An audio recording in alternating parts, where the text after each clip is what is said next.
le club. Bonjour à toutes et à tous et bienvenue dans le Club, le podcast des médiathèques de Quimper, Bretagne occidentale. Je me présente, je suis Marine et pour m'accompagner aujourd'hui, je suis avec Maïwen. Bonjour Maïwen. Bonjour. C'est ta première participation, c'est bien ça ?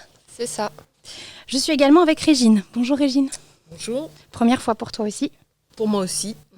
Et enfin Alexis, que vous connaissez déjà toutes et tous, j'en suis sûre. Bonjour Alexis. Salut.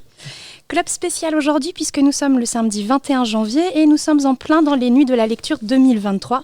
Et en plus, grande première pour ce club, nous sommes actuellement confortablement installés dans le salon du 2e étage de la médiathèque Alain Gérard pour un enregistrement en public. Le club spécial nuit de la lecture numéro 10, c'est maintenant. Bravo pour cette intro, c'est top. Je vous propose qu'on attaque directement. Est-ce que l'une d'entre vous a envie de nous présenter quelque chose Moi, Régine. je vais commencer, peut-être Ouais, sur vas-y. bout de table. Super, Régine, Donc, vas-y. par mon coup de cœur de l'année, en fait, c'est Madame Hayat. Madame Hayat, c'est un livre de Ahmed Adlan. Il a eu 2 prix. Le prix Féminin étranger en 2021 et le prix Transfuge du meilleur roman européen en 2021 également. Alors, Ahmed Adlan, il est né en 50 et c'est un des journalistes les plus prestigieux de Turquie et un romancier aussi traduit en plusieurs langues. En 2016, un coup d'État a lieu pour renverser le régime en Turquie et il est incarcéré parce qu'il est considéré comme l'un des commanditaires de ce soulèvement, ce coup d'État. Et il va être incarcéré pendant 4 ans dans une prison à Istanbul. Et c'est dans cette prison qu'il va écrire ce roman Madame Hayat. Ok. L'écriture, donc, c'est une façon pour lui, en fait, de s'évader. Autant que la lecture peut être une façon de s'évader, ici, ça va être l'écriture qui va être une façon de s'évader. Et il va créer un personnage qui s'appelle Madame Hayat, qui est une femme d'une 50aine d'années, une femme sensuelle, une femme flamboyante. Et cette femme-là, elle fait du théâtre pour gagner sa vie, en fait. Et elle va rencontrer, dans ce même théâtre, un jeune étudiant qui s'appelle Fazil. Et donc, ils vont tomber amoureux, ils vont vivre une histoire d'amour. Ils vont se voir régulièrement. Et Fazil, donc, qui vient de perdre son père et donc qui est obligé pour pouvoir poursuivre ses études, de travailler, en fait, va tomber vraiment amoureux de cette femme qui va lui apporter beaucoup. Tous les opposent. Elle ne lit pas, mais elle adore les documentaires. Elle regarde beaucoup de documentaires. Et puis, vraiment, ce livre, je dirais que c'est une ode, c'est un roman d'apprentissage, une ode à la liberté, c'est une histoire d'amour superbe. Et parallèlement, il va vivre une autre histoire d'amour avec une étudiante, en fait. Et cette étudiante-là va lui parler d'exil, de quitter la Turquie. Et donc, en fait, c'est un roman aussi sur le thème de l'exil. Qu'est-ce qu'on fait quand ça ne va pas dans son pays ? Est-ce qu'on reste ? Est-ce qu'on résiste ? Ou est-ce qu'on part ? Donc c'est vraiment, moi ça a été, je dirais encore, mon coup de cœur de l'année 2022. Ouais. Tu le vends très très bien. Ouais, c'est clair, ça donne envie. Ouais. Est-ce que ça vous évoque quelque chose ou est-ce que ça vous fait penser à d'autres lectures que vous avez pu avoir ? J'ai pas lu sur l'exil récemment, c'est vrai que c'est pas un thème... Peut-être un manga qui est sorti récemment qui s'appelle Le Monstre d'Einstein. Alors le début, ça n'a pas grand-chose à voir avec l'exil. On est sur donc un petit village avec des pêcheurs et sur la colline de ce village s'est installé un guérisseur qui s'avère en fait être une sorcière. Et lorsque l'un des pêcheurs meurt en mer et est ramené sur la côte, la sorcière sauve ce personnage en lui offrant son cœur, tout en restant... la sorcière reste vivante. Et en fait, ils sont obligés de quitter le village parce qu'ils sont rejetés évidemment par le village. Et ils partent en bateau, on va dire à l'aventure. Alors la particularité de ce manga, c'est je pense le dessin qui est extrêmement chargé, avec un détail qui est apporté aux yeux, aux cils, assez impressionnant, qui donne des visages très expressifs. C'est un conte gothique, donc assez sombre sur beaucoup de choses. À la fois, on va aller chercher des choses absolument horrible et essayer de trouver un peu de lumière dans chaque chose horrible. C'est à peine en 3 tomes et vraiment intéressant pour le coup. Trop bien. Alors j'en profite que Maïwenn parle de manga, parce qu'en ce moment à la bibliothèque et dans toutes les bibliothèques du réseau, on a une exposition consacrée à la BD, notamment la BD féminine, avec 5 autrices mises en avant.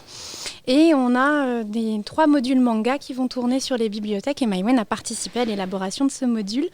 Donc voilà, si ça vous dit de découvrir de la BD et du manga féminin, eh ben, ça se passe chez nous maintenant jusqu'au mois d'avril. Trop bien. Voilà. Vu que tu parlais de manga hyper détaillé avec du dessin plutôt chouette, ça m'a fait penser à un manga que j'ai lu il y a quelques années qui s'appelle Innocent. Je ne sais pas si vous connaissez ou Non. pas du Ça tout. me dit quelque chose, mais C'est un manga historique en fait, mais qui se permet quelques libertés. En fait, on va y suivre notamment le bourreau de la Révolution française. Et notamment à l'époque, les bourreaux étaient bourreaux de père en fils en Les quelque sorte. Samson. Ouais. Les Samson, grande famille de bourreaux. C'est ça. Et notre fameux bourreau de la Révolution française, lui, c'était un petit peu un pacifiste, c'est-à-dire qu'il n'aimait pas trop la violence, le sang et les choses comme ça. Et comment est-ce qu'on vit sa jeunesse quand on est promis un avenir de trancheur de tête, alors qu'on n'aime pas du tout ça, et qu'en plus, on nous présente le personnage comme... on comprend, c'est pas dit directement, mais comme homosexuel, à une période où c'était pas forcément très facile de l'être en quelque sorte. Bref, ça vaut clairement le détour. C'est une série aussi, une petite dizaine de tomes, j'ai plus exactement en tête, mais moi ce qui m'a le plus marqué, c'est quand même le dessin, des traits qui sont à la fois fins, mais quand même des cases qui peuvent être par moments assez chargées. Et il y a cet équilibre en fait entre la douceur du trait par moment qui va nous rappeler en fait ce personnage qui est très doux, et la dureté des environnements autour, le contexte d'une famille de bourreaux, ensuite de la Révolution. Enfin, c'est assez sympa à lire. Et si ça vous intéresse, un des personnages de la famille Samson, donc grande famille de bourreaux, on le voit dans la série de romans policiers Les Nicolas Le Floch. L'auteur est un spécialiste de Paris à l'époque de Louis XV et de Louis XVI. Et dans l'entourage de Nicolas Le Floch, donc cet inspecteur de police, il y a un des bourreaux de la famille Samson qui est aussi médecin légiste, parce qu'il faut un peu tout ce qui touche aux morts. Et c'est un personnage qui est assez sympathique. Et je pense avec pas mal de recherches historiques pour le coup, autour de son métier, de cette pratique. Voilà. Trop bien. Est-ce que tu avais peut-être une autre lecture à nous recommander ? Alors moi j'ai lu pas mal de livres de science-fiction. Alors, les habitués du podcast ne seront pas étonnés. J'ai lu 3 choses très très différentes, mais je vais commencer par la série La Maison des Jeux de Claire North. Donc on a les 3 tomes à la bibliothèque. C'est 3 petits volumes mais de 150 pages. C'est vraiment assez court. Ça se passe à Venise au début du XVIIe siècle, dans une maison de jeux, donc somme toute assez classique. Répartis sur 2 niveaux, la basse cour et la haute cour. La basse cour, tout le monde y a accès, on joue aux jeux classiques de l'époque. Mais la haute cour, c'est un peu différent, il faut être coopté pour pouvoir rentrer à l'intérieur. Il faut réussir une épreuve qui est très ardue. Et surtout, on ne parie pas de l'argent sonnant et trébuchant, mais vous pariez votre bonheur, votre don pour les langues, votre mémoire, des souvenirs ou des années. Et on va suivre une jeune femme qui s'appelle Ten, qui est très mal mariée. Son mari est un rustre qui dépense tout l'argent de la famille. Et elle va le suivre dans cette maison de jeu. Et c'est elle qui va être remarquée pour intégrer la haute cour, parce que c'est un esprit très fin. Et donc dans le premier tome, on lui donne, elle fait partie des 4 finalistes pour intégrer la haute cour, et on lui donne un coffret. Et dedans, une règle du jeu, elle a un roi, et elle doit amener ce roi, ce personnage, au poste de tribunal suprême de Venise. Donc c'est vraiment des intrigues politiques. Donc c'est tout son parcours qu'on suit. Et alors l'écriture est très particulière. C'est une écriture à la première personne du pluriel. Nous, le narrateur, la narratrice, les narratrices, on ne sait pas, plus nous observons la scène et nous voyons Ten faire des choses. Donc une écriture extrêmement soignée, précise, concise aussi, parce qu'en 150 pages, il faut faire passer beaucoup d'informations sur l'univers, sur les personnages, mais l'autrice y arrive très très bien, et c'est un très beau moment de littérature fantastique, pour le coup un peu décalé. Donc pour les amateurs de ce type de littérature de l'imaginaire, c'est une très belle découverte. Génial. Est-ce que ça vous évoque quelque chose ou Après, on peut partir sur totalement autre chose, il n'y a pas de souci. Tu avais d'autres livres, Régine, je crois. Alors, moi, j'avais un autre livre que j'ai beaucoup aimé, que je viens de finir, là, Ce que nous désirons le plus, de Caroline Laurent. Caroline Laurent, c'est une auteure franco-mauricienne d'une 30aine d'années, agrégée de lettres. Et en 2017, elle a publié un livre avec Evelyne Pizier. Elle a fini le livre puisque Evelyne Pizier est décédée avant d'un cancer. Et coup de théâtre, en 2018, un livre paraît, La Familia Grande, où la fille d'Evelyne Pizier, Camille Kouchner, va révéler que son beau-père, en fait, a eu une attitude incestueuse envers son frère. Et du coup, Caroline Laurent, là, elle reçoit une épée, on va dire, en plein cœur. Elle se sent doublement trahie, blessée déjà. Elle est bouleversée par la mort d'Evelyne Pizier qui a été emportée par un cancer. Et là, elle est trahie. Elle se dit, mais c'est pas possible qu'elle ait pu me faire ça. Quelle était cette femme-là qu'elle a réussi à cacher ce secret de famille, cet inceste au sein de la famille. Et donc, elle est complètement bouleversée. Elle ne peut plus écrire. Elle se sent très mal. Et en fait, il y a au début du livre, a priori, le chaos représente notre pire crainte, mais j'en suis venue à croire que c'est peut-être ce que nous désirons le plus. Et c'est extrait d'un livre de Déborah Lévy, Le coût de la vie. Et en fait, ce livre, en fait, il fait du bien. Puisque c'est comme le livre, en fait, on peut faire un parallèle entre les deux, le livre de Adlan qui lui a permis aussi d'accepter son emprisonnement. Et ici, grâce à sa force de caractère, on va dire, elle va trouver une façon de rebondir et une façon de s'en sortir. Et elle va entreprendre un voyage, en fait, aux îles Féroé. Comme certains font peut-être le voyage dans le désert, pour marcher, pour s'apaiser, pour se vider l'esprit. Et elle va rebondir. Et finalement, quand on touche le fond, il y a un moment où on rebondit tout le temps. Donc ce livre, c'est vraiment aussi un livre qui fait du bien et que je conseille. Ce que nous désirons le plus, de Caroline Laurent. Un auteur à découvrir et à suivre, je pense. Super, trop bien. Je vois que tu as envie de dire quelque chose. Je vais rebondir sur ces autrices qui nous marquent, qui nous émeuvent. On m'a offert à Noël Je serai le feu de Digli. Digli, elle est surtout connue pour ses illustrations en bande dessinée. Depuis quelques années, elle collabore régulièrement avec Ovidi à l'illustration de séries, de mini-séries télévisées, d'albums. Mais c'est aussi une autrice qui a publié 2 romans déjà. Et Je serai le feu, c'est un recueil de poésie. Un recueil qu'elle a composé elle-même, que de la poésie féminine, que des femmes qu'elle a décomposées en plusieurs sortes, les grandes amoureuses, les évanescentes, les brûlées. Et elle a un choix qui est très éclectique. Elle tape dans toute une sorte de poésie, de la poésie française, la poésie anglaise, russe, toutes les époques confondues, Moyen-Âge, époque contemporaine, jusqu'à même très contemporain. Et elle fait des sélections comme ça de poèmes, des mini-biographies de chaque poétesse, et elle illustre le tout. Et je trouve cet ouvrage extrêmement touchant, parce qu'on découvre plein de personnalités différentes, plein de façons de faire de la poésie aussi, pas qu'une seule façon. Et c'est un ouvrage qui m'a touchée, puis qu'on peut revenir régulièrement. On peut y revenir régulièrement, on peut picorer, on l'ouvre, on lit 2-3 poèmes, on ouvre et on tombe sur Sylvia Plath et on découvre Sylvia Plath.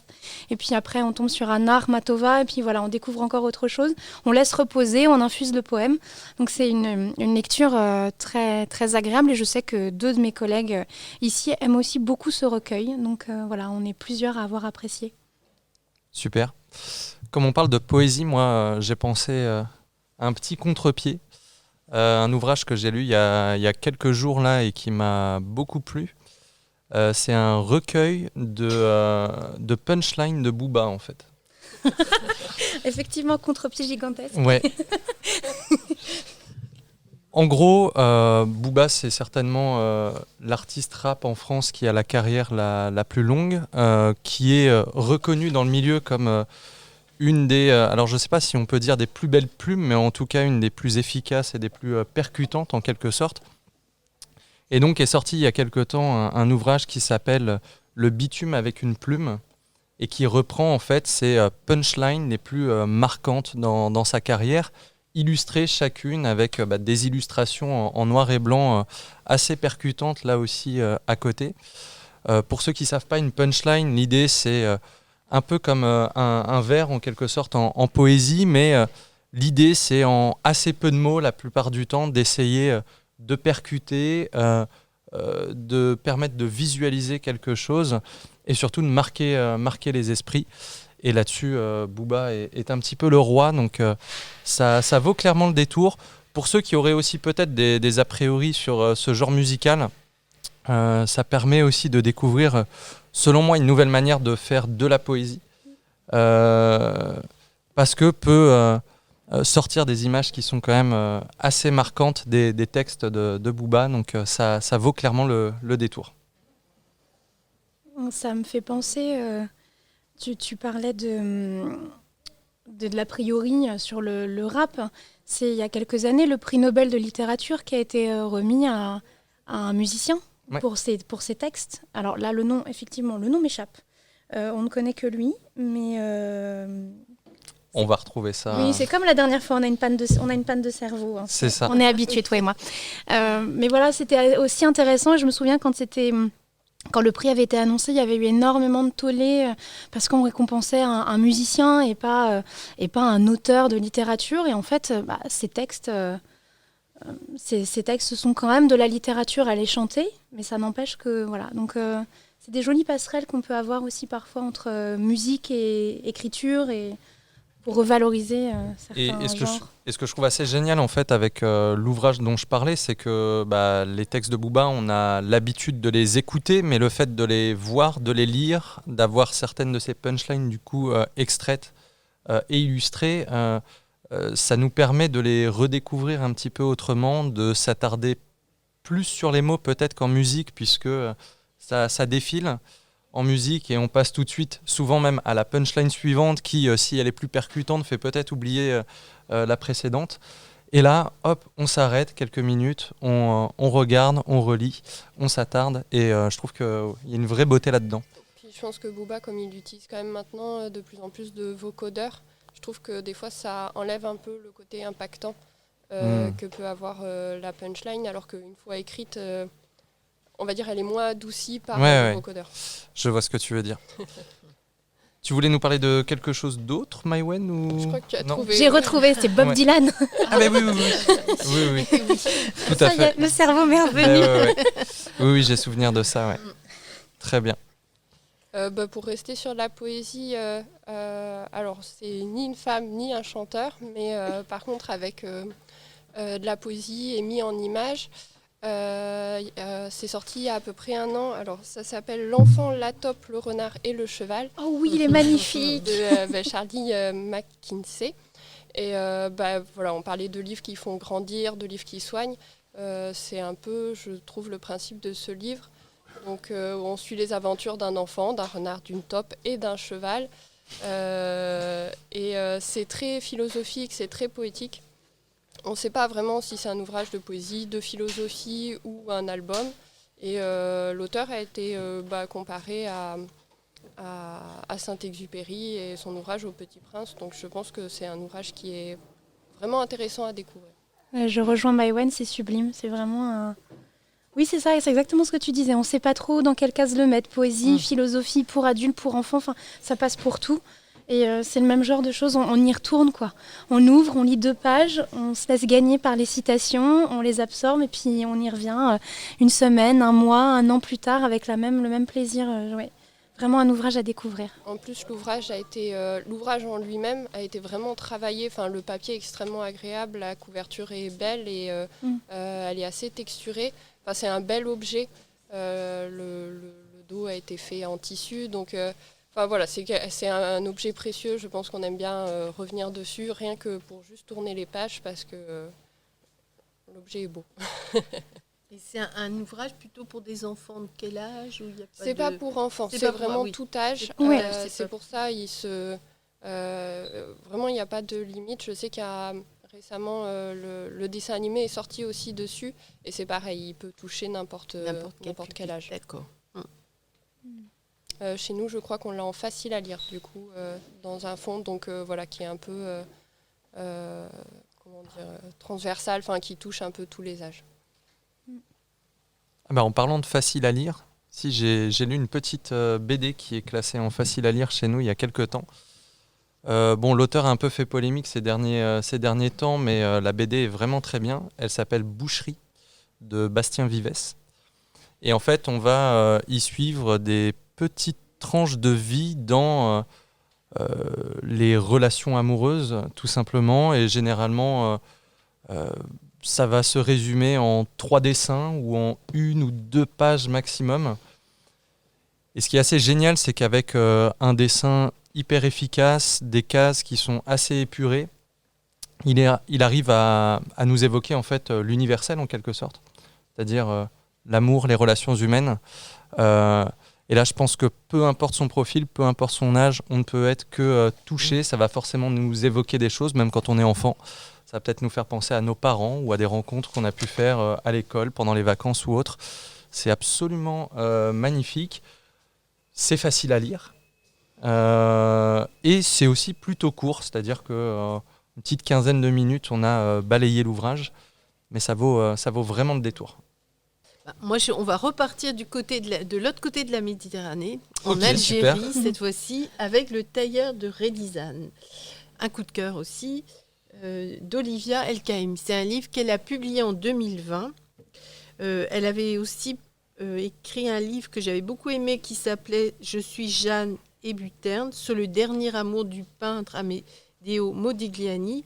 Mais ici, avec Le Tailleur de Relizane, c'est beaucoup un récit intime puisqu'elle évoque la vie de son grand-père, ses grands-parents précisément, qui étaient des pieds noirs en fait, donc qui vivaient en Algérie. Son grand-père était tailleur à Relizane, qui est une ville pas très connue, mais une ville d'Algérie.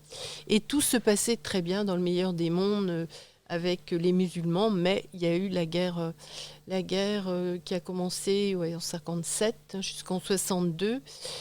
Et donc les pieds noirs, comme les harkis, ont dû rentrer en France. Donc leurs conditions de vie, quand ils sont arrivés en France, ont été très difficiles. Ils ont dû tout réapprendre. Ils ont dû recréer une vie. Donc elle raconte vraiment un déchirement pour ses grands-parents. Donc c'est l'exil encore.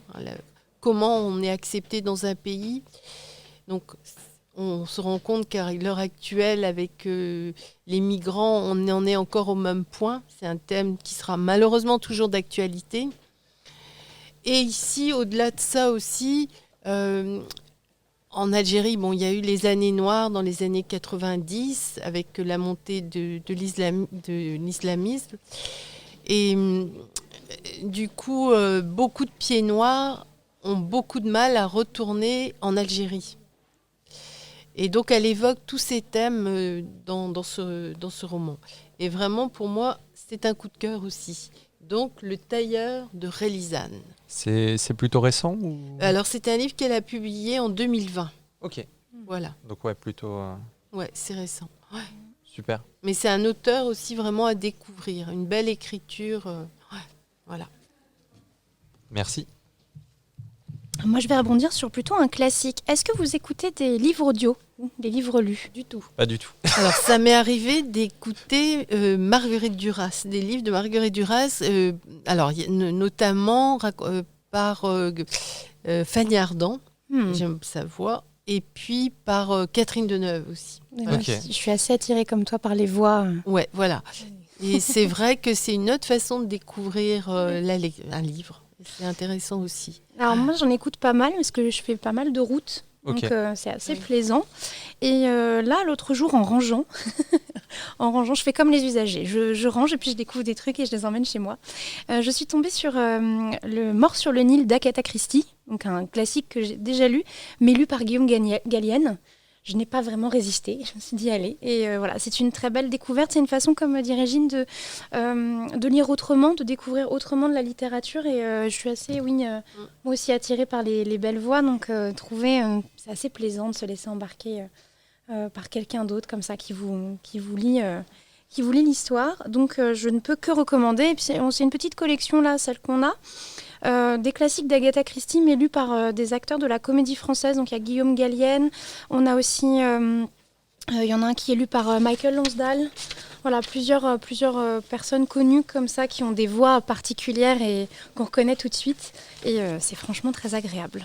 C'est un univers que je connais pas du tout, le livre audio. Est-ce qu'il y a des livres audio à plusieurs voix ? Oui, ça existe. Oui, ça existe. En fait, je pense qu'on est assez libre. Donc, parfois, les éditeurs choisissent un seul narrateur qui lit tout le livre, qui fait toutes les voix, qui lit absolument tout. Et puis, parfois, il y a 2, 3 personnages, voire un casting complet. Ils font ça pour pas mal de séries. Et les Anglais sont très en avance là-dessus. La BBC, notamment BBC4, la radio, a mis pas mal de livres connus comme ça en valeur par des castings complets de lecture. Je pense à une série, ils ont fait à peu près tous les Jane Austen, ils ont fait beaucoup de Neil Gaiman, et voilà, ils sont très bien lancés. Alors en France, ça doit être un peu plus rare, mais ça existe, des livres à plusieurs voix, et c'est vrai que le casting fait tout. L'acteur fait tout, ça peut être très rebutant parfois, un livre qu'on aime bien, mais qui n'est pas lu comme on le voudrait ou comme on aimerait. Ça peut être un rédhibitoire, mais par contre, si le narrateur, la narratrice vous plaît, c'est vraiment, vraiment une excellente expérience de lecture. Alors, quitte à parler de classique, moi j'aimerais rappeler aux gens qui nous écoutent, soit de lire, soit de relire Antigone de Jean Anouilh, que je me relis tous les 6 mois, parce que pour moi c'est le plus beau livre de tous les temps, quoi. Est-ce que je reviens sur le pitch ou pas du tout ? Eh ben vas-y. Si. On est dans la famille d'Œdipe, si je ne me trompe pas, ouais. Et on va suivre notamment le personnage d'Antigone, dont les frères viennent de s'affronter pour obtenir la couronne suite au décès du père. Et l'oncle, qui est donc actuellement sur le trône suite au décès des 2 frères, décide de ne pas enterrer l'un des 2 frères pour donner exemple au peuple et pour montrer qu'il n'est pas noble en fait de se battre de la sorte. Sauf qu'Antigone voit qu'un de ses frères va être enterré, le deuxième on le laisse à la vue des corbeaux se faire manger par les oiseaux et va décider de s'échapper toutes les nuits pour essayer de l'enterrer. Bien évidemment, elle va se faire avoir. Et en fait, la force de ce mythe et de ce livre, c'est l'écriture qui est absolument magnifique, les dialogues entre l'oncle et Antigone. Et en fait, Antigone, clairement, est le personnage principal, mais pour moi, l'oncle est tout aussi important, ce personnage qui est partagé entre l'amour qu'il a pour sa nièce, mais aussi pour son fils qui est amoureux d'Antigone et qui doivent se marier, si je ne me trompe pas. Le fait de devoir donner exemple au peuple et donc qu'il ne doit pas traiter à la légère ce qui se passe au sein de sa famille. Bref, là aussi, en fait, moi j'aime quand les œuvres touchent à l'universel et je trouve qu'il y a de l'universel là-dedans. Et peut-être que certains en gardent un mauvais souvenir parce qu'on a peut-être été forcé de le lire à l'école, mais c'est une œuvre qui est grandiose, qui est accessible selon moi et qui ne vieillit pas du tout. Voilà.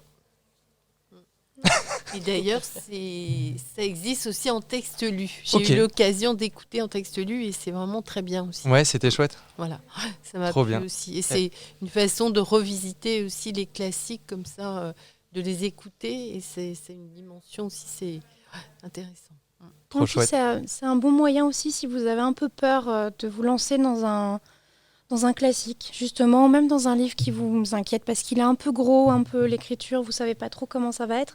Se le faire lire, c'est une autre façon de le découvrir et parfois ça fait moins peur, ça enlève un peu ce côté inquiétude de se retrouver seul face à la page blanche. C'est une autre façon. Et puis il y a des gens qui finalement sont plus auditifs que lecteurs. Ouais. Et c'est une autre façon d'apprécier la littérature et c'est pas antinomique, quoi. Ça doit peut-être rappeler la jeunesse aussi, quand on se faisait lire des histoires avant de se coucher. C'est vrai. Ce qui était très agréable. Bah ouais, c'est pas désagréable. Ça me donnerait presque envie du coup d'écouter quelques livres audio là.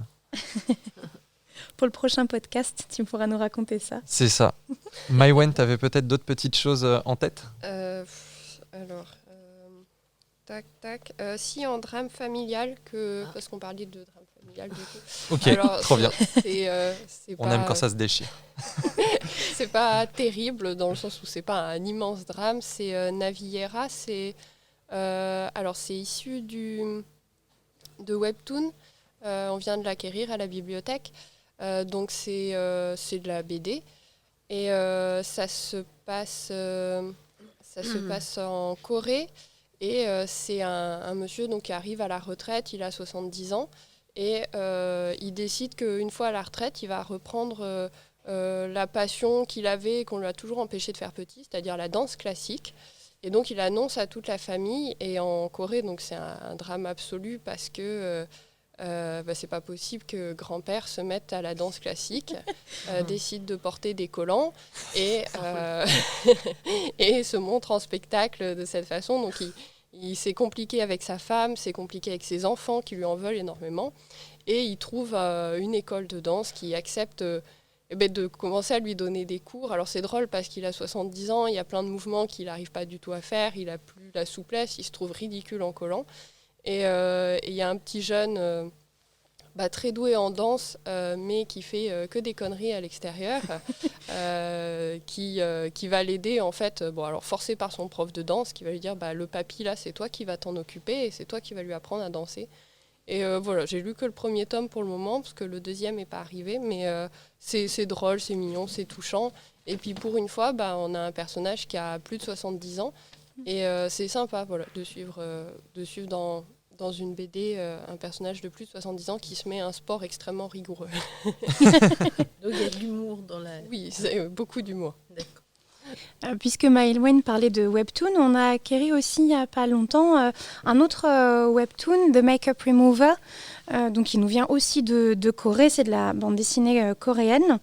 Et moi j'ai lu toute la série qui n'est pas encore sortie entièrement en France, Non, pas encore. mais on a plusieurs tomes déjà, je crois, nous. Deux. Voilà, merci. On sent la spécialiste. Et moi, j'ai été vraiment touchée par cette bande dessinée. En fait, elle nous parle du regard des autres et du regard de la société, du regard de la société sur les corps, sur les visages, sur la beauté. Alors, ça se passe en Corée, donc dans un système où la beauté est encore plus codifiée qu'en Europe. Et on suit une jeune femme, Yeol, elle est à la fac et elle est en photographie. C'est une passionnée de photo. Elle est extrêmement douée dans son domaine et c'est une jeune fille assez standard, assez normale. Elle s'inquiète pas trop de son physique en vrai. Elle est pas négligée, juste elle ne s'en inquiète pas vraiment, mais ça passe pas autour d'elle. Sa famille, ses amis sont assez insistants là-dessus en lui disant que elle devrait se mettre en valeur et elle le fait pas. Et elle va tomber sur un maquilleur. Un professionnel du maquillage qui veut participer à un concours qui va être organisé à la télévision. Et il cherche un visage. Et en fait, au départ, il cherche un visage assez plat pour pouvoir faire un peu ce qu'il veut dessus. Et il va tomber sur elle. Et il va lui proposer de participer. Et en fait, c'est un peu le mélange de la carpe et du lapin. Les deux ensemble, c'est assez drôle à voir. Ils n'ont pas beaucoup de points communs. Mais en fait, ça va fonctionner parce que lui est très doué dans son domaine et elle a une vision. Et ensemble, les deux, ça fait des étincelles. Et donc on va les suivre comme ça, on va les suivre dans ce concours où il faut faire preuve d'originalité, mais en même temps il faut doser le choc qu'on peut faire aux spectateurs parce que ils sont pas tout prêts à tout voir ou à tout comprendre. Et en fait c'est le chemin personnel de Yeol par rapport à son physique, par rapport à ce qu'elle veut dans la vie, par rapport à ses relations autour. Ça parle de relations toxiques, ça parle d'image de soi. Et la couverture est hyper acidulée. On a l'impression en lisant le résumé que ça va être de la romance un peu rose bonbon. En fait non, il y a un vrai message derrière sur une vraie réflexion. Et l'autrice et la dessinatrice est très très douée pour ce genre de choses parce qu'à chaque fois qu'elle produit une bande dessinée, ça a toujours l'air extrêmement rose et acidulé. Et puis quand on gratte un tout petit peu, on est tout de suite dans le social et dans l'interrogation complexe. Donc ça m'avait vraiment vraiment touchée. Et du coup, on a les 2 premiers tomes à la bibliothèque. Donc ça, c'est un webtoon aussi ? Oui, c'est un webtoon diffusé sur plateforme et qui commence à arriver en papier. Je crois que j'ai jamais lu de webtoon. Là, on en a acquis plusieurs. On a Naviera qui est arrivé, on a celui-ci. Et Du coup, j'ai un trou on en a un troisième qui arrive encore. Il y en a de plus en plus, je trouve, qui paraissent en papier, mais ça fait 1 an et demi à Ouais. peine. je Mais pense. est-ce que On dans a l'or le... Olympus aussi. Oui, voilà. Est-ce Est-ce C'est que super. dans le monde des webtoons, il y a déjà des classiques, par exemple, comme on a dans la BD, la littérature, le manga, etc. Pour quelqu'un qui voudrait se lancer dans le monde du webtoon, c'est quoi la porte d'entrée, en quelque sorte? Oui, il y en a plusieurs qui sont classiques. Après, ça dépend si vous lisez en français ou en anglais Ouais. ou carrément en coréen. Parce que je pense que les Coréens, du coup, c'est eux qui ont lancé le genre. Donc, ils sont en avance de parfois plusieurs années. Donc, le temps que les webtoons soient traduits et mis sur les plateformes.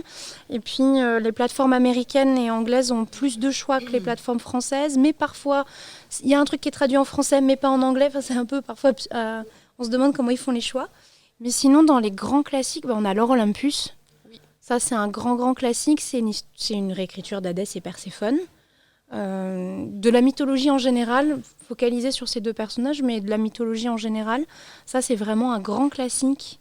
Vraiment Je qu'on voit pense qu'en partout. fait, comme c'est dispatché sur des plateformes, chaque plateforme a un peu ses classiques. Ok. Donc Naviera, par exemple, je l'ai vu sur Tapasty, qu'on va avoir. Et je pense que chaque plateforme, et c'est pas encore forcément relié, parce que au niveau de... comme certaines sont en anglais, d'autres en français, c'est encore un peu isolé, je pense. Et ceux qui éditent ça en papier, c'est des éditeurs de webtoon ou c'est des Non, éditeurs de maison d'édition BD ou de classique. manga qui, Ouais, BD classique, manga classique. Ok. Qui d'ailleurs, il est publié en format un peu proche du manga et Ouais, c'est ouais. rangé en manga en fait. Ok. Des fois, d'ailleurs, on perd un peu le côté webtoon qui est intéressant parce qu'en fait, c'est le système de scroller, on descend. Ah oui. Et du coup, en papier, on perd ce système où on descend et des fois, je trouve ça casse Le parce rythme. qu'il a été écrit pour être lu sur Ouais, ordinateur. je vois. Et les cases, même si évidemment, il y a un gros travail éditorial, mais les cases, ça fonctionne plus exactement pareil parce qu'on tourne la plage au lieu de continuer et d'avoir un flux très... comment dire il n'y a pas d'interruption, quoi, juste Oui. on descend. Ouais. Parce que les dessinateurs et dessinatrices jouent beaucoup justement avec cette verticalité du dessin, en fait, avec les annonces, des plans qui sont parfois très longs, parce qu'en fait, le temps que tu scrolles et que tu découvres l'image, et à ça. Donc c'est vrai qu'ils jouent beaucoup avec et le côté papier perd un peu. Mais C'est vrai qu'à une époque, j'avais lu quelques BD qui étaient pensés pour être lus sur tablette ou sur smartphone. Et ce que je trouvais intéressant, c'est que, en gros, l'écran, c'était l'équivalent d'une bulle à chaque fois. Oui.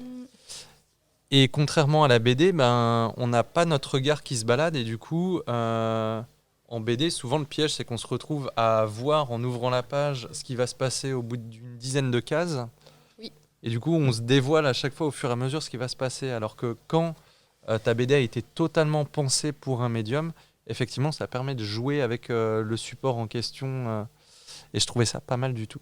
Il faudrait que je me penche là-dessus. Et certains webtoons maintenant incluent aussi de l'animation en fait Ah oui. dans leur case, donc et du son. oui, et du son. Donc c'est vraiment une autre façon aussi de lire. Donc je sais pas s'ils pourront tous vraiment être adaptés sur papier. Ouais, Bon, je il vois. y aura une perte. Il y en a un que j'aime beaucoup, alors qui n'est pas encore sur papier, mais c'est la Jacinthe, qui est traduit en français pour le coup, la Jacinthe violette. Un univers un peu... On est dans une sorte de 19e siècle britannique, mais en même temps, il y a des éléments un peu plus modernes. C'est un mélange, c'est pas très situé, c'est assez fluctuant. Et c'est toute une histoire de sociétés secrètes, de complots contre la couronne. On est vraiment dans de l'aventure pure. Et on suit une inspectrice de la police du pays qui, elle, a la particularité, elle voit les mensonges. Quand quelqu'un ment, elle le voit. Donc c'est représenté matériellement par une écriture en rouge. Voilà, elle voit les mensonges. Et en fait, les deux dessinatrices et scénaristes mettent du son et elles pensent leur musique pour l'action. Et donc, ça renforce, en lisant la bande dessinée avec le son, comme ça, en scrollant, on a la musique qui se déclenche à certains moments, qui change, et ça donne toute une ambiance particulière. On est vraiment dans une bulle de lecture qui est très différente, avec une nouvelle expérience, je trouve, de lecture, quelque chose d'original, en fait. Et c'est vrai que, comme disait Maïwen, entre l'animation, le son et la verticalité qu'on perd un peu dans le format papier, je suis pas sûre en effet que toutes pourront être publiées, mais ça sera aussi intéressant d'avoir d'autres formats, d'autres choses à explorer, d'autres créativités, parce que ça développe vraiment la créativité des dessinateurs et dessinatrices, je trouve. Oui, On devra faire des partenariats en tant que bibliothèque avec des sites pour pouvoir le proposer. Bah, aux why usagers. not, On devrait, ça why serait not, à chouette. voir. Régine, je vois que tu avais encore des petits documents devant Alors, toi, moi, des j'avais petites envie choses. de parler d'Annie Ernaux. Donc, c'est un auteur que j'aime Le dernier prix Nobel. et qui a eu le prix Nobel en octobre 2022. Donc, elle est née en 40 en Normandie. Elle a eu le CAPES. Ensuite, elle est devenue agrégée et prof de fac. Et en 1974, elle va publier son premier livre, Les armoires vides. Donc, son œuvre est essentiellement autobiographique. Et dans ces livres, en fait, les expériences les plus personnelles, voire intimes, sont chargées d'une dimension collective, sociologique. Son style est froid, on va dire, factuel, il n'y a pas de métaphore. Et donc, elle est traduite dans de nombreux pays, elle est étudiée à l'école. Et je vais vous citer la phrase de l'Académie suédoise, en fait, quand elle a été récompensée. L'Académie suédoise a déclaré avoir décerné ce prix pour le courage et l'acuité clinique avec lequel l'auteure française révèle les racines, les éloignements et les contraintes collectives de la mémoire personnelle. Donc en fait, Annie Ernaux se considère comme une transfuge de classe. Ses romans évoquent son ascension sociale et les relations avec ses parents. Elle ne se sent pas à sa place dans ce milieu, en fait, dans ce milieu étriqué où la morale judéo-chrétienne règne. Et en fait, les femmes, en fait, dans les années 60, dans les campagnes, les conditions de la femme n'est pas forcément évidente. Et donc, comme elle est féministe, elle soutient leurs droits, elle lutte pour leur émancipation. Et donc, ces livres vont servir sa cause. Et dans tous ces livres, comme La place, La honte, elle va vraiment évoquer ses relations avec ses parents. On retrouve, alors là j'ai relu justement La place, La honte, et en fait on retrouve l'atmosphère des années 50, 60. Et c'est pour ça que ces livres en fait plaisent, parce qu'ils ont une dimension universelle. Chacun peut s'y retrouver. Ils paraissent simples, mais en même temps, ils ont un impact. En fait, pour ceux qui ne connaissent pas Ernaux, il faut lire. Et vraiment, je trouve que ça apporte énormément de lire Ernaux. Et alors, elle a aussi une autre, dans ses livres, sont aussi on peut dire des romans à portée sociologique, puisqu'ils vont parler de la France des années 50 à nos jours. Donc, elle va avoir des observations, des commentaires sur la vie quotidienne. Et là, je peux recommander précisément plutôt les années. Les années, c'est la chronique de l'après-guerre aux années 2000. Et elle montre l'évolution aussi de la société française avec des photos qui sont soigneusement choisies et commentées, qui font passer d'une décennie à l'autre. Et elle a eu pour ce livre le prix Duras et le prix Strega européen. La femme gelée. La femme gelée aussi, en fait, elle s'inspire de son histoire personnelle de femmes qui, dans les années 60, ne travaillaient pas souvent et qui, en fait, étaient dépossédées de fait d'elles-mêmes et de leur aspiration. Donc, c'est vraiment un roman phare aussi pour le féminisme.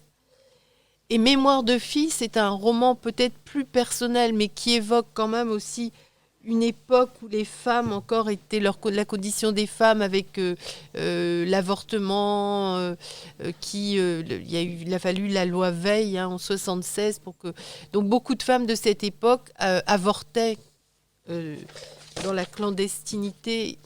Et dans le livre justement l'événement, elle évoque un cas précis puisque c'est le sien. Elle a 23 ans. Et elle veut continuer ses études, c'est une brillante étudiante, elle se retrouve enceinte et elle va devoir avoir recours à l'avortement. Et en fait, elle évoque aussi, c'est un peu les classes sociales, puisque les personnes issues de la bourgeoisie avaient des facilités pour avorter beaucoup plus facilement, et les personnes qui étaient issues comme elle d'un milieu social plus défavorisé, étaient, on va dire, s'étaient confrontés vraiment c'était très très dur de vivre cette expérience à cette époque. Et d'ailleurs, l'événement, son livre a été adapté au cinéma en 2021 par Audrey Diwan et il a eu le Lion d'Or à la Mostra de Venise. Alors, il y a aussi Annie Ernaux, dans ses livres, il y a aussi, on va dire, l'amour sous toutes ses formes. la passion, la jalousie, l'amour interdit, la transgression. Et je vais retenir Passion simple. Alors moi, ça, c'est un coup de cœur pour moi que j'ai relu. Et c'est un film aussi qui m'a beaucoup plu également. Et dans Passion simple, en fait, elle parle tout simplement d'une histoire qui lui est arrivée. Elle est tombée éperdument amoureuse, on va dire passionnée, d'un Russe, un homme d'affaires russe, avec un petit air d'Alain Delon, dit-elle. Donc, on la comprend. Voilà. Et en fait, la passion, à l'instar de Duras, qui dit que quand on est passionné, quand on est éperdument amoureux de quelqu'un, on oublie tout le reste. Et comme quoi une femme libre et féministe peut tomber amoureuse, parce que dès lors, elle ne pense qu'à lui. Toute sa vie est tournée vers lui. Elle fait ses cours, elle pense à lui. Et il y a une petite phrase extraite du livre qui résume bien la situation, un extrait de la page 13. « Depuis le mois de septembre de l'année dernière, je n'ai fait qu'attendre un homme, qu'il me téléphone, qu'il vienne chez moi. » Donc le langage est brut, elle décrit les scènes de sexe sans tabou. Et puis, au fond, on se dit, finalement, n'est-il pas si bon d'être possédé ? Voilà. Et encore une fois, on peut être féministe, et on peut quand même perdre la tête pour un homme. Voilà. Donc, et d'ailleurs, il y a un autre livre, en fait, celui qu'elle a publié en 2022, qui parle d'amour, et encore d'amour transgressif, puisque là, elle a 54 ans.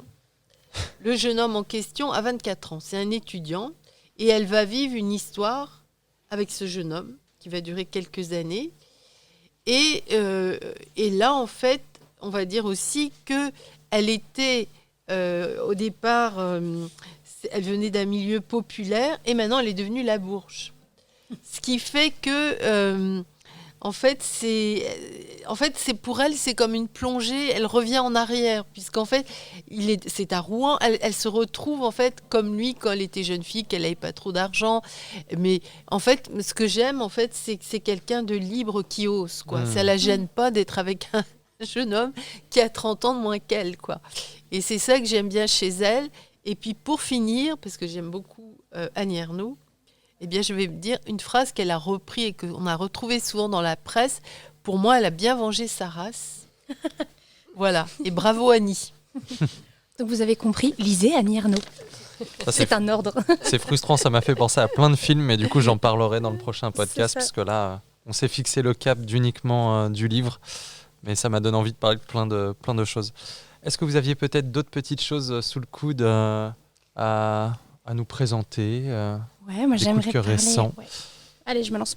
Une nouvelle série, pas une nouvelle série, une série qui est finie de fantasy et même d'urban fantasy pour les aficionados du genre. Donc l'urban fantasy, pour définir pour ceux qui nous écouteraient et qui ne connaissent pas, c'est tout simplement un univers de magie, mais qui se passe dans un milieu urbain, souvent contemporain. Donc comme le nôtre, voilà. Et donc cette série s'appelle McCorbin. C'est une série de Anne Bishop en 5 tomes, terminée.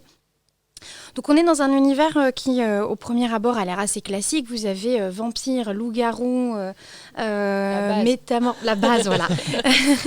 Métamorphes, voilà, qui se transforment en à peu près tout et n'importe quoi, du corbeau à l'ours polaire. Vous avez ce genre de choses, des êtres de féerie un peu particuliers. Mais on n'est pas du tout dans un univers classique ou même cliché. On est dans quelque chose de très noir, qui fait parfois peur.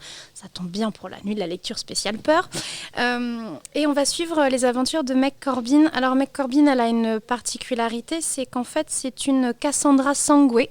Donc c'est son nom. C'est une prêtresse de sang. C'est-à-dire qu'à chaque fois qu'elle se coupe et qu'elle saigne, elle a des visions. Et c'est assez violent comme processus. On n'est pas du tout dans je m'entaille le doigt et je vois un truc chouette. Non, je m'entaille le doigt et j'ai extrêmement mal jusqu'à presque en mourir pour voir un micro-truc. Voilà, c'est assez violent. Et en fait, elle fait partie. Donc les Cassandra Sangué sont des humaines, pour le coup que des femmes, qui sont parquées par de gentils personnages dans des espèces d'instituts où on les utilise puisqu'en fait les gens payent pour les faire saigner, pour avoir des visions. pour voir ce qui va se passer. Et Meg s'est enfui. Parce Sympa que c'est très très noir et c'est très très glauque sur ce qui se passe dans ces instituts. Et Meg s'enfuit et en fait son seul refuge, elle va tomber dans un endroit qui s'appelle une sorte de cour où en fait là, à cet endroit-là, il y a justement les autres, donc ces gens qu'on appelle les autres, les loups-garous, les vampires, tout ce que vous voulez, qui vivent à la frontière avec les humains et qui les tolèrent, mais juste qui les tolèrent, c'est-à-dire un pas de travers et littéralement, les loups-garous vous mangent. C'est pas une blague. Voilà. Et en fait, elle va se réfugier là. Et toute la question pour le chef de la meute et de l'endroit, c'est de savoir s'il la garde, s'il la protège ou s'il la tue sur le champ parce que ça peut mettre un gros problème pour leur communauté. Et donc, on voit s'affronter des humains pas très recommandables, en même temps des autres pas recommandables du tout, et un espèce d'entre-deux où Meg est extrêmement naïve parce qu'elle n'a jamais rien connu d'autre que son institut, avec la violence que ça suggère. Elle a tout connu par... on lui montrait des photos. Voilà, des photos d'aliments qui pourrissent, des photos de lieux, des photos. Elle n'a appris que par photos, mais elle est extrêmement touchante. Et donc c'est une série que moi j'ai trouvée passionnante parce qu'on est... pour le coup, oui, l'univers est noir. On est loin des clichés des gentils vampires ou des... Voilà, on est très très loin de ça. Donc si vous êtes un peu lassé... C'est pas Twilight. Non, si vous êtes un peu lassé d'un côté gentillet que peut avoir l'urban fantasy parfois, la série Meg Corbin est pour vous. Et il y a une marge de progression. Les personnages sont très fins, finement travaillés, développés, avec une panelle de personnages plus ou moins aimables. Donc voilà, ça a été une grande découverte et j'étais assez contente, alors même si elle n'est pas récente. Voilà, j'ai une nouvelle série d'urban fantasy pour les amateurs du genre. Top. Dans le même genre, pas aussi glauque parce que c'est de la jeunesse. Il y a Le Prince Cruel de Holly Black qui est sorti il n'y a pas si longtemps que ça. C'est une série aussi. Et on se retrouve dans un monde fantastique avec des fées. Et le contre-pied, c'est que les fées sont absolument ignobles. En fait, elles n'ont pas du tout d'empathie. Donc, c'est des espèces de... Dans leur tête, des enfants de 3 ans, en fait, s'il faut arracher les ailes de la libellule, ça les fait beaucoup rire. Sauf que c'est des bras des gens, en voilà, fait. Sauf que c'est des êtres vivants. Et donc, on suit une jeune fille qui, elle, est humaine et qui est dans cette cour de ce qu'ils appellent Fae.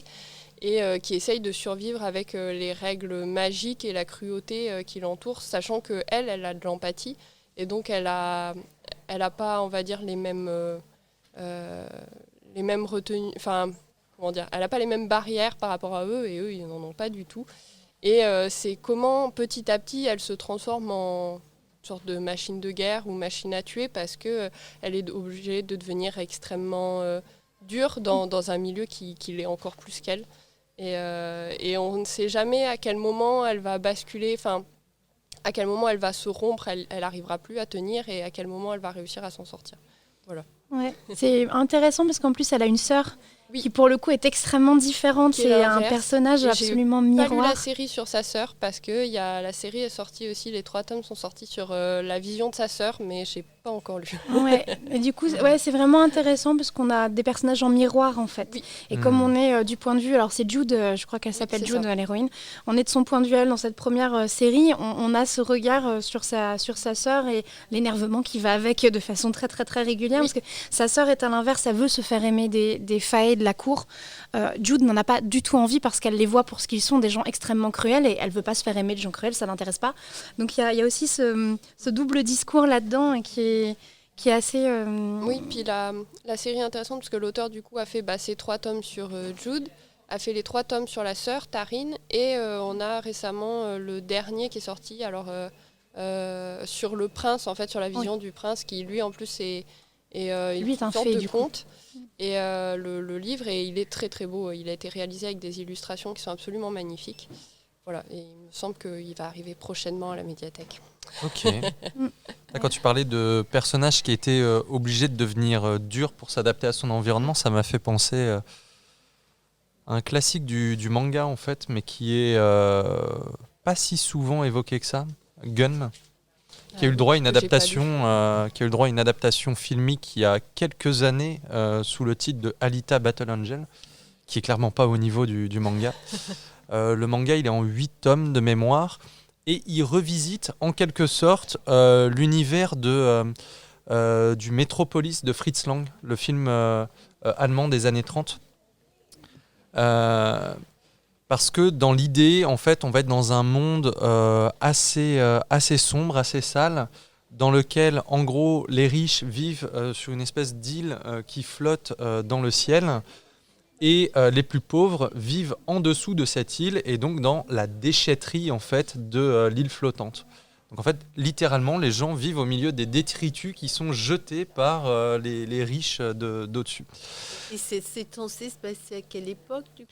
Alors là, c'est dans une espèce de futur un peu... Il y a un côté presque un peu post-apocalyptique.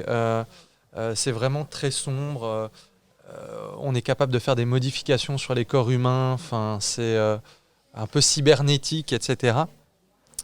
Et en fait, notre personnage principal, ça va être un robot qui aura été ramassé en fait, justement dans les détritus par un scientifique qui va le faire revenir à la vie en quelque sorte. Et en fait, elle a une apparence de jeune fille qui va tout de suite, pour ce scientifique, lui rappeler la jeune fille qu'il a perdue. Et elle, qui au départ était tout à fait innocente et pure en quelque sorte, en arrivant dans ce monde, va découvrir un petit peu toute la cruauté de ce monde. La cruauté de cette espèce de décharge, l'injustice du fait d'être tout simplement arrivé en bas. Elle va tomber amoureuse d'un humain qui va mourir en essayant de rejoindre l'île flottante, et à partir de là, elle va s'endurcir et va devenir en gros une tueuse pour collecter assez d'argent pour essayer à son tour, elle, de monter là-haut et pour affronter le monde. Donc en fait, ouais, c'est cette jeune robot-femme qui va devenir une espèce de chasseuse de primes jusqu'à devenir un symbole en fait pour toute une génération. Enfin, c'est cultissime, mais c'est pas pour rien. Pour moi, c'est mon manga préféré. Donc, assez génial. Il faudrait les mettre en duo avec Jude. Voilà.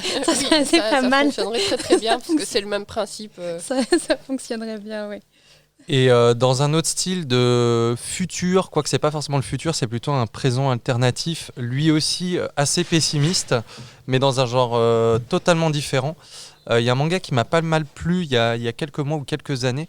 C'est un manga qui s'appelle Ikigami Préavis de mort.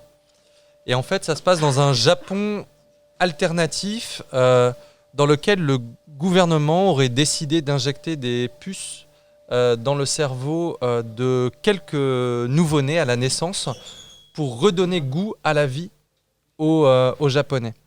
En gros, ils partent du constat que le Japon, c'est un pays où il y a énormément de suicides. Et ils se disent, en fait, les Japonais ont perdu goût à la vie. Donc on va leur injecter aléatoirement une capsule dans la tête qui va exploser aux alentours de leurs 18 ans. Tout le monde ayant peur de mourir aux alentours de ses 18 ans va se dire, en fait, on va profiter de la vie. Et en fait, l'idée, c'est de redonner goût à la vie. Alors, c'est pas ça le plus intéressant. Le plus intéressant, c'est qu'on va suivre un fonctionnaire qui travaille pour le gouvernement. Et lui, son job, c'est d'aller annoncer aux gens que dans les 48-72 heures qui viennent, leur tête va exploser et ils vont mourir. Et en fait... c'est tellement japonais.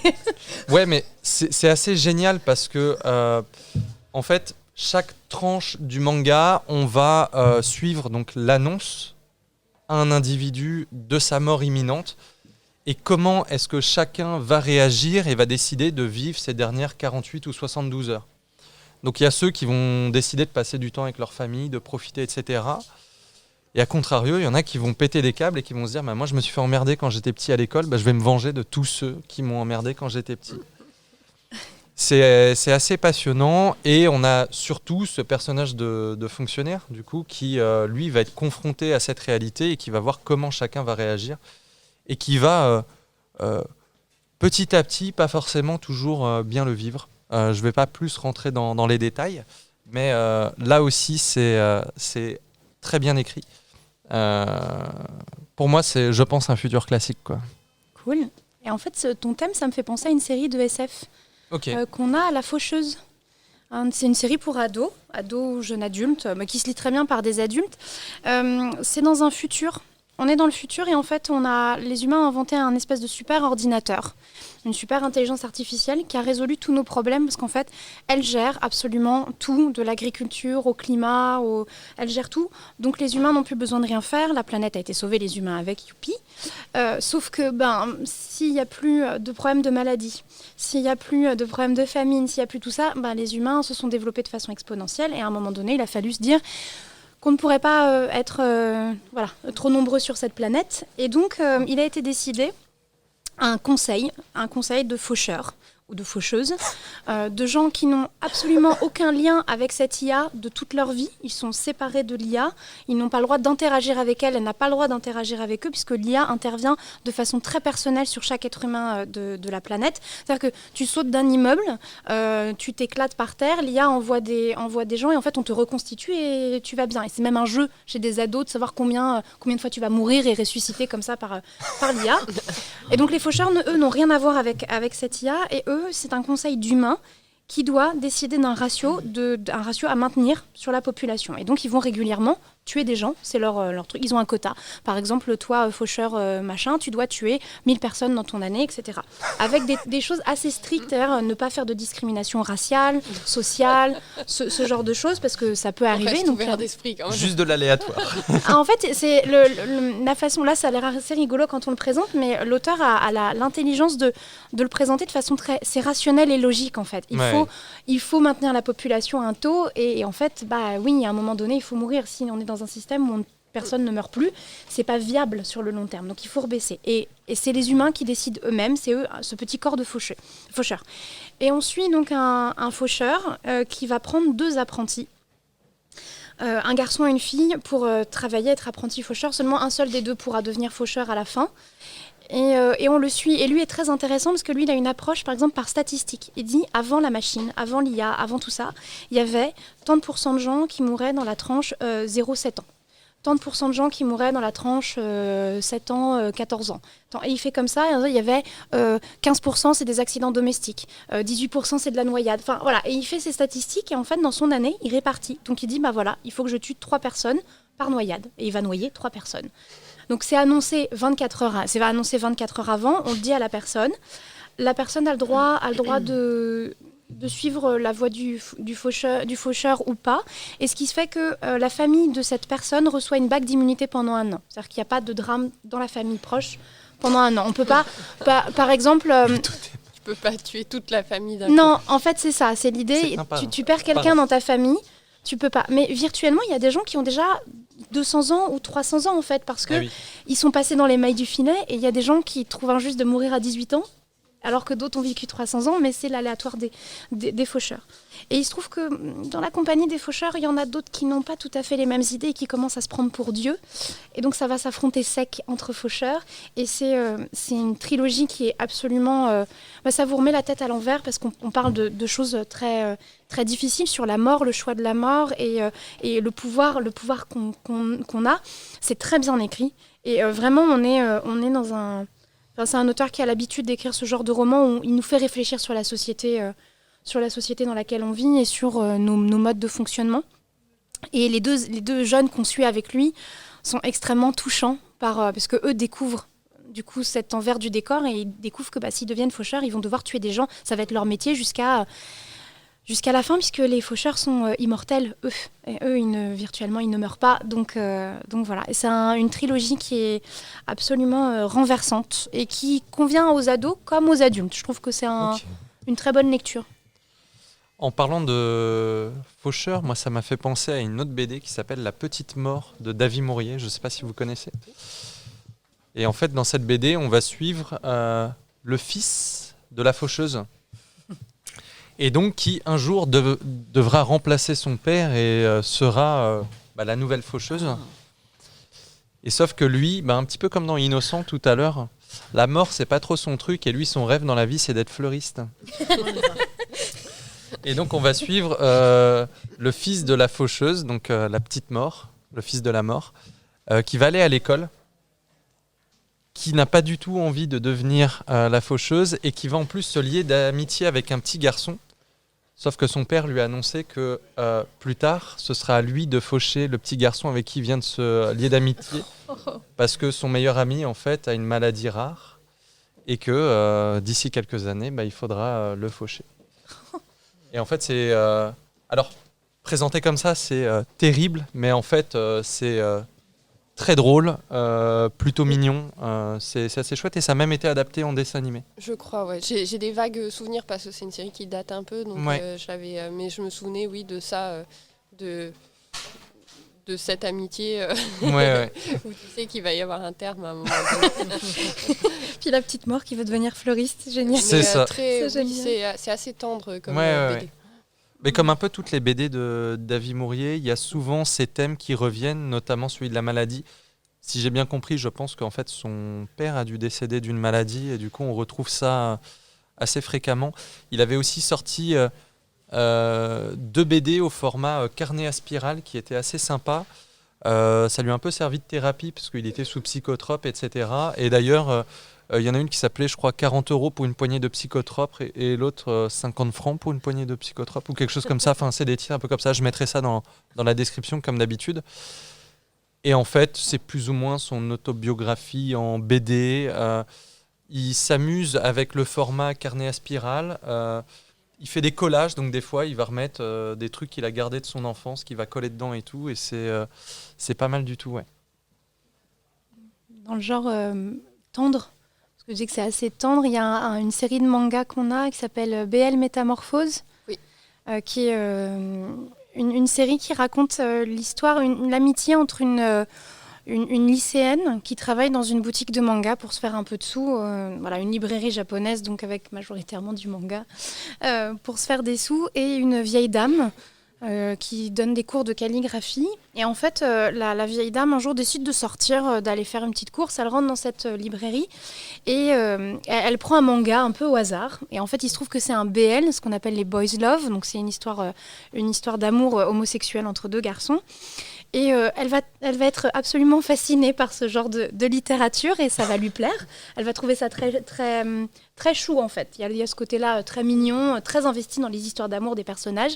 Et elle va retourner à la librairie et elle va demander conseil du coup à cette lycéenne qui, elle aussi, adore ce genre et qui en dessine.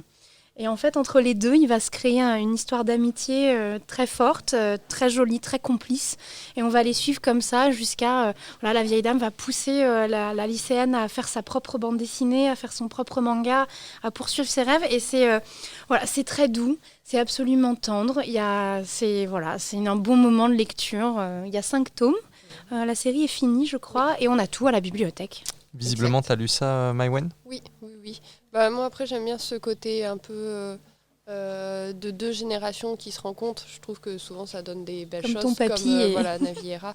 Oui, ça rajoute toujours beaucoup de tendresse avec un côté l'expérience, un côté un peu la naïveté. Et c'est une série qui est absolument adorable, celle-là aussi.